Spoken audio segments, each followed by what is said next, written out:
We're very appreciative that you could be here today as we kick off the renovation of the new McDonald Building, home to the Utah Tech Art Department.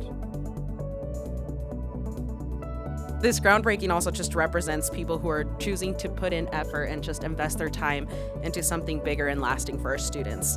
We are choosing to build, believe, and blaze a trail for all those who will follow.